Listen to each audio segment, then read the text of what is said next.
Kali ini kita berbincang mengenai bagaimana kita menanamkan iman kepada anak-anak yang belum mumayyiz. Anak-anak TK, anak-anak yang berada pada masa tadika, anak-anak playgroup gitu ya. Yang jelas sebelum usia 7 tahun, karena mumayyiz itu secara umum disebut pada usia 7 tahun.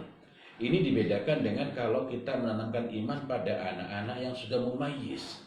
Kadangkala orang tua itu karena sedemikian bersemangatnya, mereka ingin anaknya segera memahami agama ini dengan sebaik-baiknya, memahami tauhid dengan sangat baik, maka orang tua mengajarkan konsep yang rumit-rumit kepada anak-anaknya.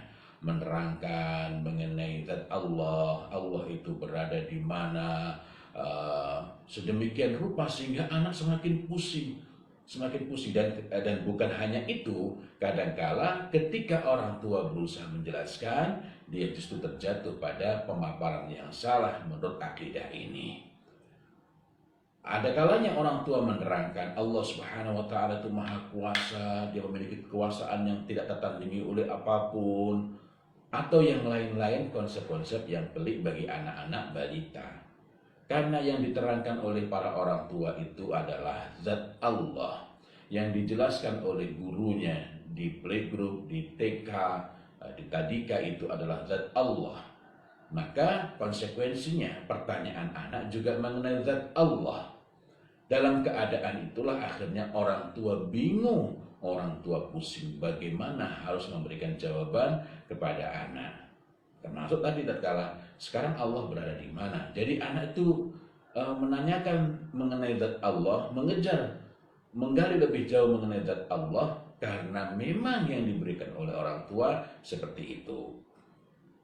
Lalu apa saja yang perlu kita perhatikan? Pertama, masa-masa ini anak masih menangkap, masih melihat, masih merasakan hal-hal yang bersifat konkret. Maka dengan itu pula kita mengenalkan Allah Subhanahu wa taala kepada anak.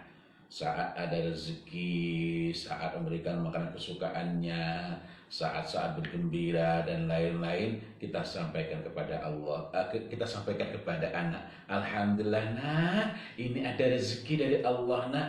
Kamu katanya pengen coklat ya, ini alhamdulillah, ini ada coklat, ini ada rezeki dari Allah. Dan kita menautkan segala sesuatu atas nikmat-nikmat yang ada, atas karunia yang ada, atas berbagai kesempatan yang terbuka lapang dengan Allah Subhanahu wa taala, sehingga anak merasakan, tertanam dalam diri anak mengenai dekatnya, mengenai eratnya kaitan antara kebaikan dengan Allah Subhanahu wa taala. Yang kedua, hendaklah kita mengakrabkan kepada anak-anak kita, mengenalkan kepada anak-anak kita yang belum mumayyiz itu berkaitan dengan nama-nama Allah Subhanahu wa taala yang indah. Maksudnya begini, ada nama-nama yang bersifat jamaliyah. Allah itu maha pengasih, maha pemurah, maha penyayang. Nah, hal-hal semacam itu yang kita kenalkan. Kita tidak tergesa-gesa bukan karena tidak penting, melainkan karena masanya memang belum tepat untuk mengenalkan kepada mereka bahwa Allah itu maha keras siksanya atau yang lain-lainnya. Jadi yang lebih kita tekankan adalah berkenaan dengan betapa Allah Subhanahu wa taala itu maha pemurah lagi maha penyayang, maha mengampuni dosa. Jadi lebih ke sana. Jangan mengancam mereka dengan neraka, jangan mengancam mereka dikit-dikit ini. Makanya kau pakai tangan kiri, makanya kau pakai tangan kiri, karena yang seharusnya dilakukan adalah meluruskan dengan tangan apa mereka seharusnya makan. Pernah terjadi pada masa Rasulullah Muhammad SAW, yakni putra tiri beliau. Ini menarik, ini putra tiri lebih dekat sekali dengan Rasulullah Muhammad SAW.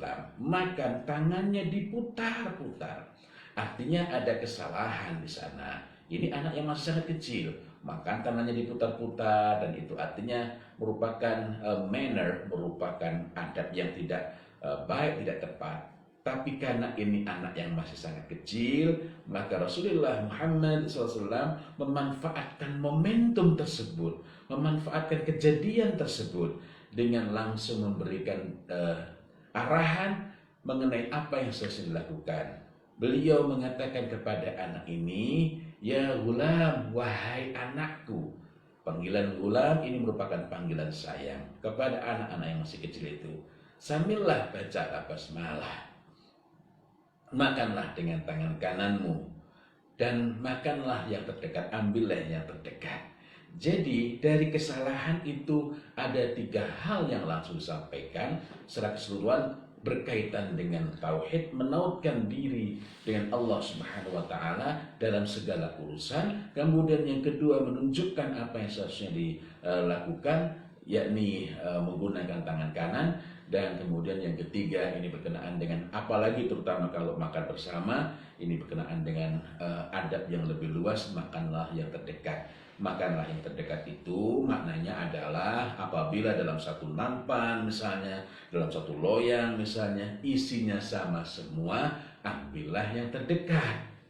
Tapi kalau isinya beragam, di sini ada telur, di sini ada ayam, di sini ada apa lagi itu ya, ada sayur atau ada sambal. Nah, bukan berarti kita mengambil hanya yang terdekat saja. Pas di hadapan anak ada yang sambal, bukan berarti sambal itu yang diambil, melainkan dia diambillah yang terdekat dari berbagai macam jenisnya itu. Ini perlu clear, perlu jelas, sehingga kita tidak bingung. Karena pada orang dewasa pun sebagiannya ada yang bingung. Jadi kembali lagi, yang kita akrabkan dengan anak, kita kenalkan kepada anak adalah mengenai sifat-sifat jamaliyah dari Allah Subhanahu wa taala. Tidak berkenaan, tidak sedikit-sedikit mengingatkan, loh kalau pakai tangan kiri gimana itu? Kalau pakai tangan kiri gimana itu? Itu namanya dosa. Itu tangannya siapa itu? Padahal jelas tangan anaknya. Ada orang tua sampai memukul anaknya padahal anak masih balita, gara-gara pakai tangan kiri dan menyebutnya sebagai tangan syaitan. Anak jadi bingung karena tindakan orang tua yang salah. Padahal anak yang belum mukallaf itu, apalagi anak balita, apalagi anak yang belum mumayyiz, tidak menanggung dosa ketika dia bersalah. Belum dihitung dosa dan pahala bagi anak-anak balita atau anak-anak lebih luasnya adalah anak-anak yang belum mumayyiz. Kemudian yang berikutnya lagi yang perlu kita perhatikan juga ialah anak itu akan lebih mudah meresap, lebih mudah merasakan, lebih mudah tertanam dalam dirinya mengenai tauhid itu apabila dia merasakan manfaatnya. Inilah yang disebut sebagai asas nafidiyah. Nah, ini pula yang perlu kita perhatikan. Jadi apa sih manfaatnya anak diajak ke masjid? Anak bisa lari-lari di sana, bisa baring-baring di sana, bisa ketika bapaknya ruku dia bisa menaiki, dia bisa lompat di punggungnya. Ketika sujud juga bisa demikian. Ketika orang tuanya tahiyat dia bisa duduk di pangkuannya, dan semuanya ini merupakan kemanfaatan yang diperoleh oleh anak. Dan ini bukan dosa, bukan merusak sholat. Sebagaimana cucu beliau, sebagaimana cucu dari Rasulullah Muhammad SAW melakukannya. Dan menarik pula kalau kita ingat bahwa ketika suatu hari Rasulullah Muhammad SAW sedang mengimami sholat, di belakang terdengar ada anak yang sedang menangis, maka beliau mempercepat sholatnya, memendekkan sholatnya agar hati anak itu tidak gelisah dan ibunya juga demikian tidak gelisah. Ini memberikan pelajaran sangat sederhana kepada kita betapa iman itu harus ditanamkan dengan cara yang tepat. Anak itu merasakan betul manfaat, merasakan betul faedah dari taat, dari melaksanakan rukun Islam ini. Jadi bagian penting dari menanamkan iman adalah mengenalkan rukun Islam dan sekaligus anak itu merasakan manfaat dari berislam itu. Jadi kita pun dapat memberikan kepada anak, misalnya kita tahu anak ini suka minuman tertentu, Contoh sekarang ini pada saat bulan Ramadan, anak ini ingin berlatih puasa, belum masanya mereka diwajibkan puasa, tetapi sangat baik kalau kita menjadikan mereka terdorong, mereka termotivasi, mereka bersemangat untuk berpuasa. Apa yang dapat kita lakukan? Kita dapat berikan kepada mereka saat sahur, minuman apa yang mereka suka, yang biasanya pada waktu-waktu di bulan Ramadan jarang kita berikan kepada mereka. Tetapi ini memang anak-anak belum bisa kita ajak berpikir yang terlalu complicated begitu. Tetapi kita perlu menjaga juga ucapan kita agar tidak menjadi sebab berbeloknya anak dari fitrah. Al-fitrah itu adalah al-Islam, bukan yang lainnya. Kita katakan, nah ini ada susu, ada minuman coklat, minumlah yang kau suka. Minumlah minuman coklat ini agar kamu punya tenaga, agar kamu bisa menegakkan punggungmu, kamu bisa berpuasa sampai waktunya berbuka. Kemudian yang berikutnya lagi adalah ta'assub. Ta'assub ini dalam kaitannya dengan pendidikan bukan fanatisme golongan. Karena itulah disiplin istilah itu penting agar kita tidak salah. Ta'assub ini maknanya ialah berbangga. Berbangga dengan apa? Atau berbangga dengan siapa? Bukan berbangga dengan diri sendiri, tetapi berbangga dengan keutamaan-keutamaan, dengan kewajiban-kewajiban itu. Kalau anak itu bangga dengan puasa, dia akan berusaha melakukannya, dia akan berusaha untuk mengerjakannya, dan merasa tidak sia-sia dengan laparnya, dengan hausnya. Sebagaimana orang bangga dengan panjat tebing, apakah mereka mengeluh ketika tangannya berdarah? Tidak. Sebagaimana orang yang suka sekali dengan bola, apakah mereka itu merasa sia-sia? Terlepas kita sepakat atau tidak mengenai bola, saya sendiri bukan termasuk pecinta bola. Nah, apakah mereka merasa sia-sia ketika mereka menghabiskan masa untuk menonton bola? Tidak. Tatkala seseorang itu merasa bangga dengan sesuatu, dia juga akan senang dengan segala hal yang menyertai sesuatu itu.